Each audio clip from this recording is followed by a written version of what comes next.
Reema office से घर पहुंची तो उसने देखा कि उसकी ननद नेहा हॉल में ही सोफे पर बैठी हुई रसगुल्ले खा रही थी। भाभी को देखते ही वह खुशी से चहकते हुए उसके पास आई और कहने लगी, भाभी कैसी हो आप? रीमा मुस्कुराते हुए बोली, मैं ठीक हूँ दीदी, आप कैसी हो? तो नेहा कहने लगी, मैं भी ठीक हूँ भाभी। अच्छा हुआ आप ऑफिस से जल्दी आ गई। आज ना मुझे चाट खाने का मन कर रहा है। माँ को मैंने मटर भिगोने के लिए कह दिया था। आप फटाफट से ना मेरे लिए आलू टिक्की की चाट बना दो। ननद की बात सुनकर रीमा अनमनी सी हो गई। वह तो सोच रही थी कि घर जाकर मसाला खिचड़ी बना लूंगी, क्योंकि उसके सिर में बहुत दर्द हो रहा था। लेकिन अब ननद ने फरमाइश कर दी थी, तो वह चुपचाप कपड़े बदलकर रसोई में घुस गई। वह एक एक प्लेट चाट बनाती जा रही थी और सभी घर वाले चटखारे ले लेकर खा रहे थे। बाद में उसने भी चाट खाया और सिर दर्द की गोली लेकर अपने कमरे में जाने लगी। तभी नेहा ने उसका हाथ पकड़कर अपने पास बिठाते हुए कहा, क्या भाभी, जब से आई हूँ तब से आप तो मेरे पास बैठी ही नहीं। बैठो ना, मुझे आपसे कुछ जरूरी बात करनी है। रीमा समझ रही थी कि नेहा को क्या जरूरी बात करनी है।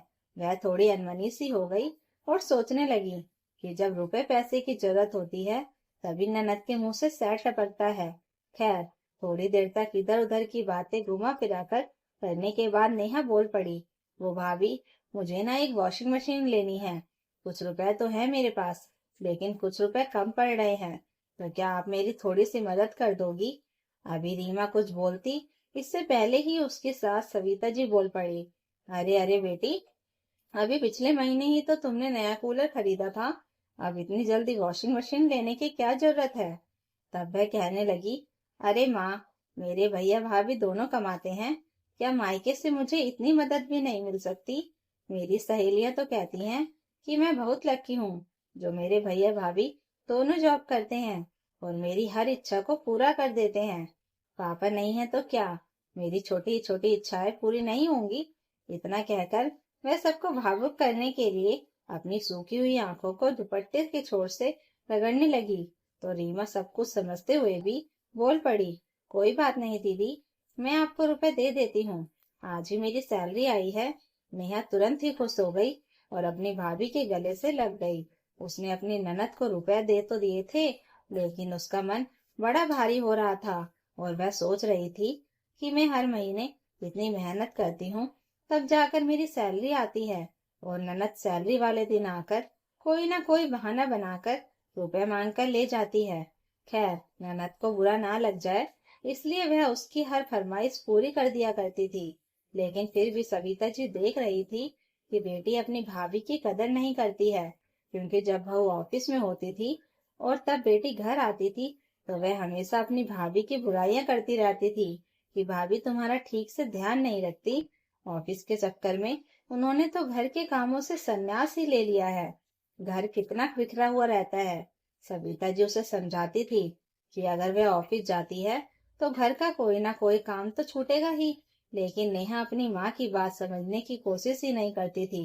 एक महीने के बाद फिर से सैलरी मिलने का दिन था, तो नेहा फिर से मायके आ धमकी। जब वो मायके में पहुंची तो रसोई से खाना बनने की खुशबू आ रही थी। वह हैरान रह गई और सोचने लगी, नहीं लगता है भाभी आज जल्दी आ गई हैं। वह घर के अंदर आई तो उसने देखा कि रसोई में एक औरत खड़ी होकर खाना बना रही थी। वह उसे देखते ही हैरानी से बोली, अरे, तुम कौन हो? तो वह औरत कहने लगी, मेरा नाम कमला है। इतना कहकर वह रोटियां बनाने में व्यस्त हो गई।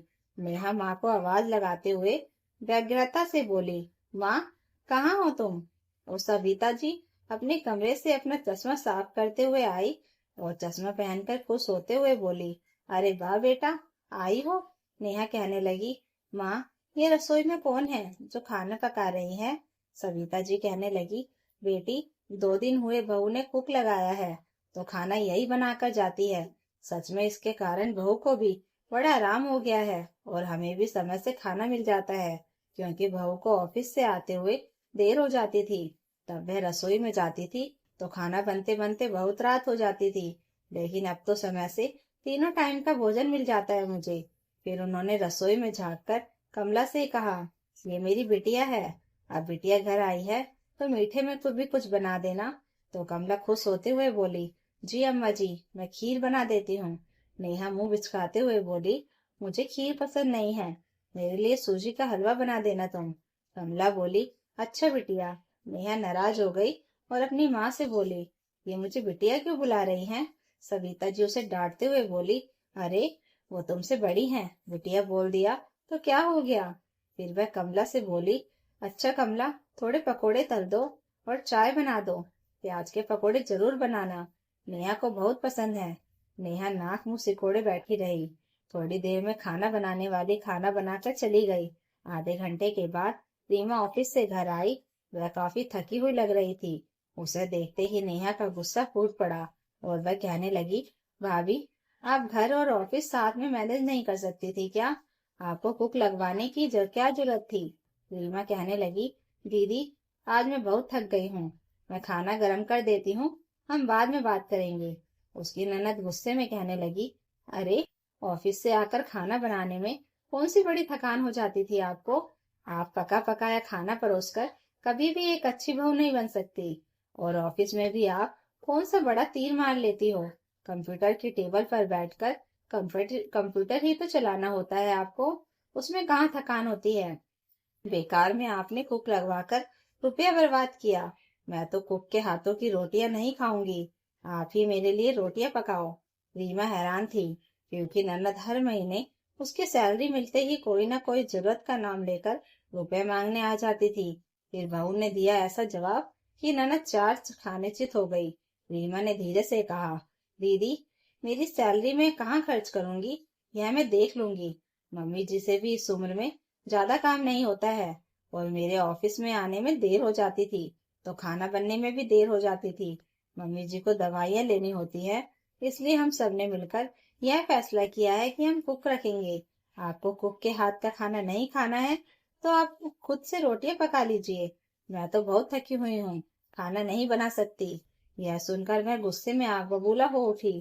तभी सविता जी बीच में बोली, और बेटी, तुम्हें भाभी के नौकरी करने से इतनी क्या प्रॉब्लम है? आज तक जब तुम्हारी भाभी अपनी सैलरी से तुम्हारी फरमाइश पूरी कर रही थी, तब तो तुम्हें अच्छा लग रहा था। तो अगर उसने हम सबकी सुविधा के लिए कुक रख दिया है तो तुम्हें क्या दिक्कत है? तब ननद मुंह फुलाकर बोली, और मुझे जो इस महीने नया फ्रिज खरीदने के लिए रुपए चाहिए थे, उसका क्या होगा? तब सविता जी ने उसे समझाते हुए कहा, देखो बेटा, अब तुम्हारी भाभी की सैलरी तो कम पड़ जाएगी, क्योंकि कुक को भी रुपए देने हैं, घर के खर्चे भी चलाने हैं। यहाँ पर भी खर्च कुछ कम नहीं है। बेटा और बहू को भी अपने भविष्य के लिए कुछ बचत करनी ही होगी। तुम हर महीने ही आकर अपनी भाभी की सैलरी से रुपए मांग कर ले जाओगी तो कैसे काम चलेगा? तुम भी पढ़ी लिखी हो, समर्थ हो, तो तुम भी कोई जॉब क्यों नहीं कर लेती? दिन भर फालतू बैठी रहती हो, उससे अच्छा है कि कोई सार्थक काम करो, तो चार पैसे भी आएंगे और अपनी कमाई से अपने शौक पूरे करने का सुख ही अलग होता है। माँ के समझाने पर नेहा का चेहरा गुस्से से लाल हो उठा था। वह पैर पटकते हुए कमरे में गई और अपना पर्स लेकर कहने लगी, तो ठीक है, मैं घर जाती हूँ। आप लोगों को मेरा जितना अपमान करना था आपने कर लिया। इतना कहकर वह वहां से मुंह फुलाकर निकल गई। रीमा को बुरा तो लग रहा था, लेकिन वह कर भी क्या सकती थी? एक तो वैसे ही वह शुरुआत से ही ननद के बारे में इतना सोचती थी, उसकी सुख सुविधा का ध्यान रखती थी, उसे बुरा न लग जाए, इसलिए उसकी बेकार की जिद को भी पूरा करती रहती थी। लेकिन फिर भी आज तक वह अपनी भाभी को एक अच्छी बहू नहीं बोल रही थी, बल्कि उसमें कमियां ही निकाल रही थी। तो उसे भी गुस्सा आ गया था। सविता जी कहने लगी, चलो बहू, खाना गरम करो, आज इसके चक्कर में मैंने भी खाना खाना नहीं खाया है। इसे बुरा लगता है तो लगने दो, हम क्या कर सकते हैं? जो सही बात है वही तो मैंने कही। खैर, कुछ दिनों तक भले ही नेहा गुस्से में रही, लेकिन वह अपना मायका तो नहीं छोड़ सकती थी, इसलिए वह फिर से माँ से मिलने के लिए आने लगी थी। लेकिन अब वह पहले की तरह भाभी के काम में नुक्स नहीं निकालती थी और ना ही फरमाइश करती थी। कुछ दिनों के बाद उसने भी एक प्राइवेट स्कूल में जॉब कर ली थी, क्योंकि बात उसके भी स्वाभिमान को झीला जा लगी थी। अब वह खुद की कमाई से अपने शौक पूरे करती थी। सविता जी खुश थी कि इसी बहाने बेटी को उन्होंने सही राह दिखाई थी और बहू भी अपनी कमाई अपने हिसाब से खर्च कर रही थी।